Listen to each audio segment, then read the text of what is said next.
All right, guys, we are back in my garage for another video, and today we're doing the last drivetrain service on my BMW X7. I've already posted videos on how to do the front diff, the rear diff, and the transfer case service. So naturally, the last thing we're going to do is the transmission service as well. This is really important for all of our cars, especially if you've got an XHP transmission tune like I do. It's a good thing to stay on top of your maintenance, and ZF does recommend doing this every 60 to 100,000 miles. So we're going to go ahead and get under the car. I'll show you guys how it's done. As always, I'll have links in the video description to all of the tools and parts that I'm using to complete this service. And yeah, let's go ahead and do this. So hopefully you guys find this video useful.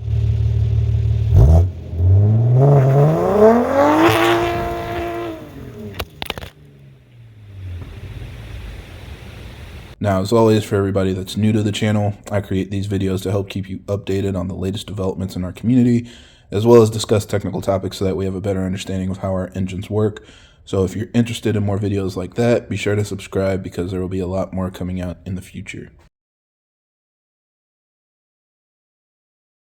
So that being said, let's go ahead and get started. And the first thing you want to do is jack up the car on all four corners so that it is completely level with the ground. The reason is because the driveline components vary. Some of them have a drain plug, some of them don't. So if it does have a drain plug, the idea is you drain it and then fill through the fill hole. Or if it doesn't have a drain plug, you suck out the old fluid from the fill hole, then pump in fresh fluid to replace it. There are no level indicators on any of these driveline components. So if you don't have the car completely level, then you potentially will overfill it or underfill it. You know, basically that hole won't be at the right point, so you won't be able to get the fluid filled correctly. So that's why it's critical to make sure the car is level. If you don't have a lift, like I don't have one, then just make sure your jack stands are extended the same amount on all four corners, and you should be good to go. Now up front, it's pretty easy to jack up. You'll see a center mounting jack point that you can jack up the front and get both front wheels up in the air. In the rear, it's a little bit more tricky. I use the rear differential, and when you jack that up, just make sure your jack isn't touching the actual differential case cover, and you won't have any issues. So jack it up from the base of the differential, and again, that'll jack up the entire rear, and you can get it on jack stands like this. So once you've got enough space under the car, we are ready to get under and do the rest of the service. Now, of course, before you jack up your car, if it does have air suspension, make sure you disable that from inside of the car. The process is super easy. You go into the dash where it has the little indicator for the ride height of the vehicle, and you're going to hold the button either up or down for 7 seconds and then let it go. If you don't release it after 7 seconds, it won't work. It won't automatically turn off after 7 seconds. You have to let go of the button, and you should see the little green line go away, and that way you know that the air suspension is disabled, and that will allow you to jack it up in the air without creating any errors with the ride level system or anything like that. So thankfully, the transmission has both a drain and a fill plug, so it's time to drain the old oil. Push your catch pan underneath the transmission, and we're going to double check and make sure that we can remove the fill plug before we drain the old oil. That way, if it gets stripped out or worse, you have any issues, at least you figure that out while oil is still in the case, and you can drive the car if you need to get it fixed.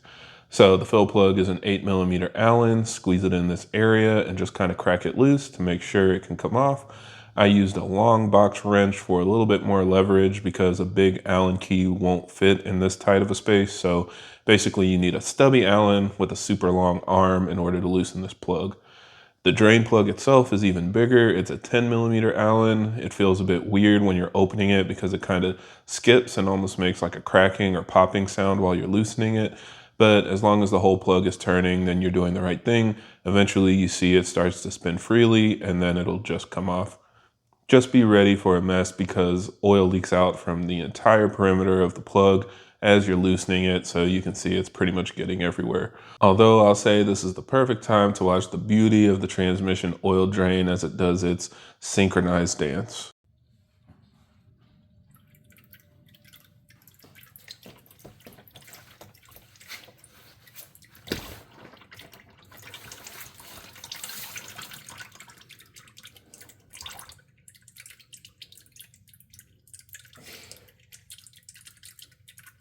So yeah, we should expect to see that on Broadway next spring. Anyway, next you're going to remove the transmission pan itself, reinstall the drain plug to minimize the mess that you're going to make, and then you're going to use a T40 Torx bit to remove all of the screws on the pan. There are 13 screws in total, and you just work your way around the perimeter to remove all of them. Keep in mind there is going to still be some oil in the pan, so I think it helps if you start on one side and then work your way over to the other. I started at the rear and then worked my way to the front. So that way when all the screws are removed, you can let the pan lean and drain all the old oil out on one side so that it comes out in a more controlled manner versus it just getting everywhere. Then you're going to grab your new pan and your new screws. Make sure you put some oil on the transmission O-ring right here to help it slide on smoothly without getting damaged, and then reseat it onto the transmission. You'll need to push up with a little bit of force to get it seated, but it should pop into place, and you'll know when it's all the way on because you'll kind of feel it free up. I like to go ahead and start a couple screws to first hold the pan on more easily. Then you can push it all the way up and you'll hear it pop into place. There is a torque sequence. Here's what it looks like. I recommend following it so that you make sure the pan is torqued down flat and you don't pinch anything or shift any part of the gasket or anything like that. You really don't want to find out after it's all said and done that you have a leak, because that would mean having to redo this entire job. But yeah, the torque spec is down in the description as well for your reference.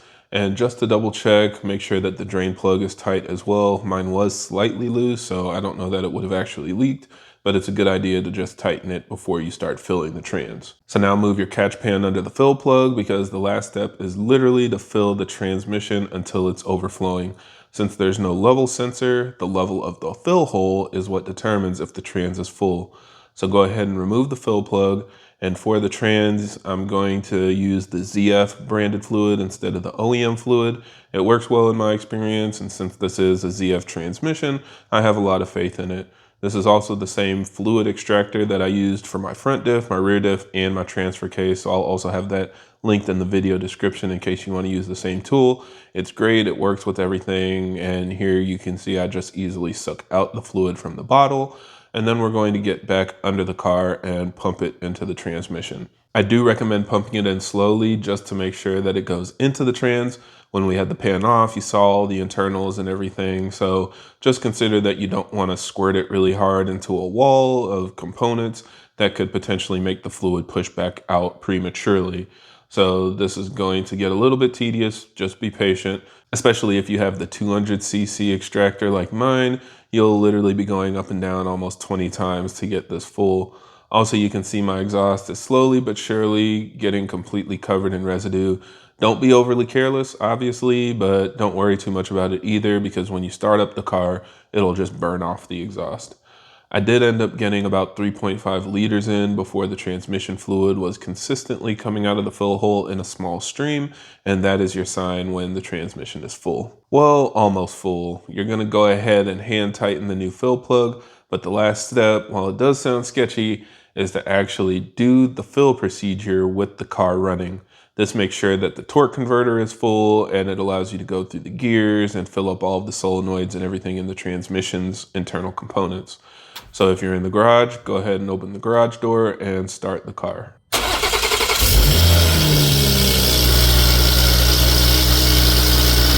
Loosen the fill plug and begin pumping in more transmission fluid. You can see I'm kind of rushing to try and finish this up before the exhaust gets too hot. But the good news is I was able to get in another 2 liters, so about 5.5 liters total out of the 7-liter capacity. Like the other drivetrain services, it's almost impossible to drain out everything, but over time, as you keep up with your maintenance, it will completely change out all the oil. So don't get too hung up on it. Just keep doing it, like I said, every 60K or so, and you should be good to go. Now, there is an ISTA service function to go through all of this, but I did it, and all it really does is walk you through this process and make sure that the transmission is up to temp for the final fill. So make sure you get in the car, put on the parking brake, and then go through the different transmission positions to make sure everything is full. Shift the car into reverse for 10 seconds, put it into park for 10 seconds, go into drive for 10 seconds, then shift over to manual shifting and go from first gear to second for 10 seconds, then go back to first gear. And again, you're just kind of going through these different settings to make sure that all of the solenoids are filling up and everything is getting completely full in the transmission. Now, with all of this going on, keep in mind you are supposed to begin filling the trans when temps are between 30 and 40 degrees Celsius, and you should complete filling the trans when it is between 40 and 50 degrees Celsius. If you don't have ISTA, you can use Bimmerlink or the MHD tuning app to monitor your transmission temp to make sure that it's above 40 degrees Celsius before you finish up the job.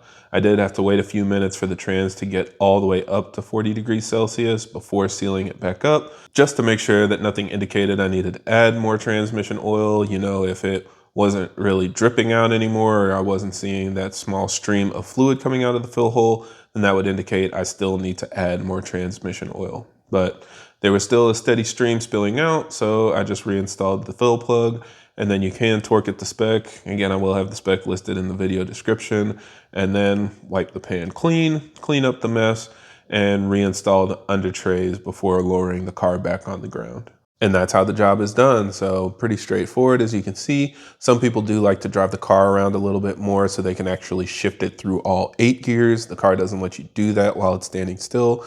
But if you go and do a little bit of city driving and then bring it back home, you can get it back up in the air, get it between that 40 to 50 degrees Celsius range, and double check that it's still completely full. But keep in mind, just doing first and second gear is what's in the BMW manual. It's what they would do at the dealership, and it's been more than adequate in my experience. So not necessarily good or bad, you know, it's kind of just personal preference if you want to go the extra steps to do that as well.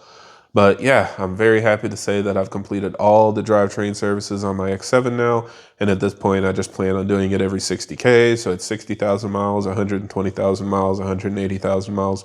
Hopefully I can enjoy it for that long, and I'll just continue doing the services. I think the only one I might do more often is the transfer case, since that seems to be a little bit more sensitive, but we'll address that again when we need to. So of course you can expect more coming soon. The X7 again is my kind of family hauler, my workhorse, my tow vehicle. So I want to do everything I can to make it last as long. Let me know if there's any other maintenance that you guys would like to see, if you're curious about anything specific on these cars, and I can definitely try to make more videos about that in the future. So for now, I think that's it for this video. Thank you guys for watching, and I hope this helps. And if you have any other questions or comments, leave them down below.